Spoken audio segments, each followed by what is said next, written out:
안녕하세요 구독자님들, 김기사입니다. 크리스마스 연휴 잘들 보내셨나요? 저는 3일 중에 하루 정도만 쉬고 남은 날들은 또 좋은 정보들이 없나 하고선 일하면서 지냈습니다. 3일간 쉬시다가 출근하시려니까 의욕이 별로 안 나실 텐데 업무하시는데 조금이라도 위안이 될 만한 소식이 있는지 같이 한번 알아볼게요.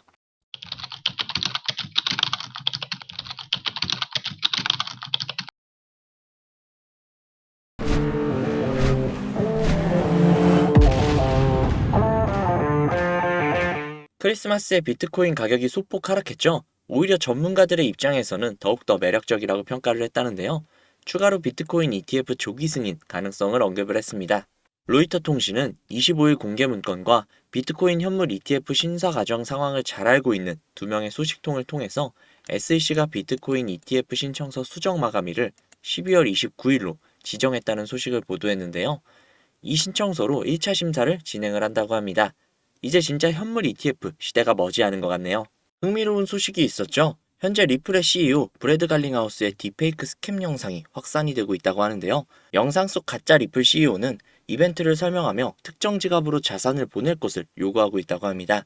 참 관심도가 가장 높은 코인인 만큼 이런 식으로 남들을 속이려고 하는 경우들이 있다고 하니 조심하셔야 할 것 같습니다. 리플의 고래들이 무려 3억 6천만 개의 리플을 매집을 했다고 하는데요. 하나로 약 3,100억가량입니다. 긴 기간 동안 매집을 한 게 아니라 단 지난 한 주 동안 말이죠. SEC가 2020년 리플과의 소송 시작 전에 이미 리플에게 합의를 제안을 한 적이 있다는 게 밝혀졌는데요. 리플 측은 리플은 증권이 아니며 SEC는 암호화폐 규정 준수를 위한 프레임워크가 부족하다며 오히려 합의를 거절했다고 합니다. 이런 행보들을 보았을 때 리플의 승소가 머지 않았으며 그것을 알고 있는 고래들이 주 단위로 수천억을 매집을 하고 있는 겁니다. 진짜 얼마 남지 않았어요. 우리들의 기다림이 끝나가고 있고 그 기다림에 대한 보상이 오는 날이요. 조금만 더 인내심을 갖고 기다리면 된다는 거겠죠. 리플은 이미 좋은 결과, 행복한 미래가 기정사실화되어 있는 가상화폐이기 때문에 기다리시는 데에는 큰 어려움이 없으실 거예요. 하지만 저도 사람이고 구독자님들도 사람이기 때문에 인내심이라는 게 무한할 수 없고 기다림 자체가 다소 지겨울 수도 있겠죠. 기다림의 과정에서 다른 코인들이 말도 안 되는 수익을 내고 있는 걸 보고 있자면 리플을 믿기야 하겠지만 그런 수익들이 부러운 건 사실일 테니까요. 물론 구독자님들도 알고는 계실 거예요. 말도 안 되는 수익을 내고 있는 코인들은 대부분 세력들의 장난질이고 내가 저 급등하는 코인을 들어갔다고 해도 수익을 보고 나오는 게 아니라 어쩌면 그 세력들에게 당해 물량을 대신 떠받아 줬을 수도 있다는 걸요. 하지만 그럼에도 누구나 상상은 할 겁니다. 세력들이 치는 장난질을 이용을 해서 막대한 수익을 보는 상상을요. 물론 굉장히 위험하다는 것 역시 아실 거예요. 실제로 현실은 한국의 코인 시장은 아직 이렇다 할 보호법이 없어 정부에서 제대로 보호를 해주지 못하는 상황이고 검찰과 금융당국 역시 단속 권한이 없어 속수무책이라고 합니다. 최근에는 해외 시세 조작 세력까지 가세를 해서 국내 시장 제도의 허점을 노리고 막대한 시세 차익을 가져가기도 했다고 하죠. 대표적으로 얼마 전에 800%가량이 상승을 한 사이버 커넥트라는 종목이 있는데요.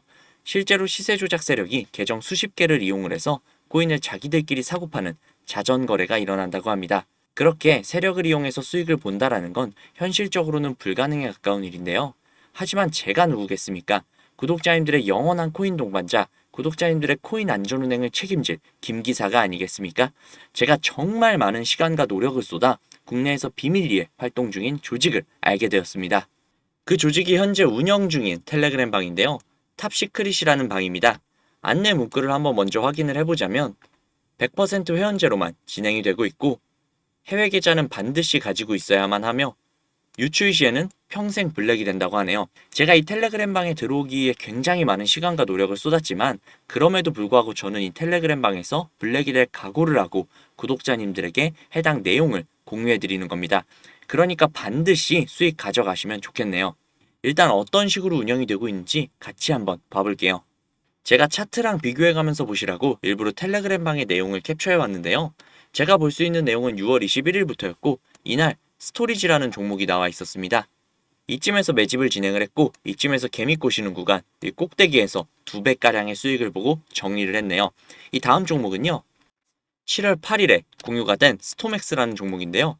대략 이 구간에서 매집을 진행을 했고 이 구간에서 개미 꼬시는 구간, 꼭대기에서 약 3.5배가량의 수익을 보고 정리를 했네요. 이뿐만이 아닙니다.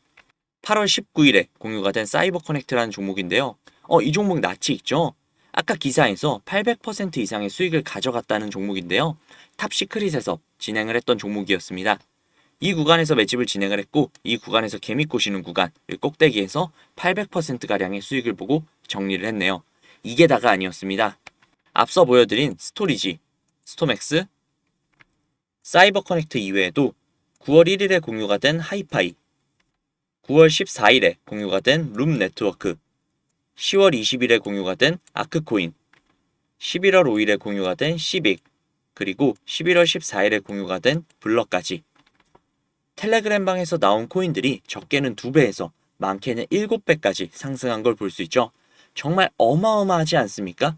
우리가 모르던 이런 세상이 존재했다는 게 정말 너무나도 놀랍더라고요. 이 방에 입장을 하고 나니 왜 급등하는 종목들은 항상 내가 모르게 움직이고 잡을 수가 없었는지 알겠더라고요. 전체적으로 훑어보니 한 달에 1개에서 2개 정도의 코인을 움직이고 있었습니다. 처음에는 저도 이 텔레그램 방에 입장을 해서 드디어 나도 인생 폈구나. 앞으로 일 안 하고 이것만 해도 되겠다. 라고 생각하면 굉장히 좋아했지만 솔직히 저를 그간 믿고 사랑해주시는 구독자님들을 도저히 배신할 수가 없더라고요. 그래서 얼마 전부터 구독자님들에게 이 텔레그램 방에서 나오는 코인들을 공유해드리고 있었는데요. 제가 12월 4일 이후에 공유를 해드렸던 이 코인 아마 다들 기억하실 거예요. 이 코인은 바로 벤치였는데요. 그 당시 문자를 넣어주신 분들에게 모두 벤치를 넣어드렸고 3배가 넘는 수익을 가져가셨을 겁니다. 저 김기사를 믿고 문자를 넣어주신 수많은 구독자님들 수익 진심으로 축하드립니다. 하지만 이걸로 끝낸다면 구독자님들 분명히 저 김기사에게 서운해하실 거예요. 그래서 이번에 공개가 된 코인을 또 공유해드리려고 합니다. 이 종목은 12월 26일에 공유가 되었고 1월 7일부터 매수기간 14일부터 수익 청산을 진행한다고 하는데요. 적혀있는 목표 수익률이 무려 600%였습니다. 이 코인 구독자님들에게 텔레그램 방에서 블랙이 될 각오를 하고 공유해드릴게요. 거대한 움직임에 함께 탑승해서 큰 수익 봐보자고요. 이 정보 바로 공유해드릴 테니까요. 우측 상단에 있는 제 개인 번호 010-5792-1550, 010-5792-1550 이 번호로 알아보기 쉽게 숫자 3 적으셔서 문자 보내주시면요. 국내 최상위 집단의 정보 바로 공유해드릴게요. 정말 너무나도 어렵게 얻은 정보니까 꼭 문자 3 보내셔서 얻어가시면 좋겠습니다. 이 정보를 공유해드림에 있어 비용 청구나 유료 전환 등 금액 요구는 결단코 없으며 문자를 보내주시면 AI가 자동으로 답변을 주는 시스템을 활용 중이라 숫자 3이 적혀있지 않으면 AI가 인식을 하지 못하니까요. 반드시 숫자 3 적으셔서 문자 넣어주시기 바랍니다. 이 정보를 바탕으로 구독자님들이 만족스러우실 만큼의 수익을 챙겨가시고 그로 인해 저 김기사에 대한 신뢰도가 올라가서 제가 영상을 올릴 때마다 찾아와 주신다면 저는 그걸로 만족합니다. 오늘 영상은 여기까지고요. 영상 도움되셨다면 구독, 좋아요, 알림 설정 꼭 부탁드릴게요. 날씨가 많이 추우니까 감기 조심하시고 따뜻한 하루 보내시기 바랍니다. 지금까지 구독자님들의 안전운전을 책임질 김기사였습니다. 감사합니다.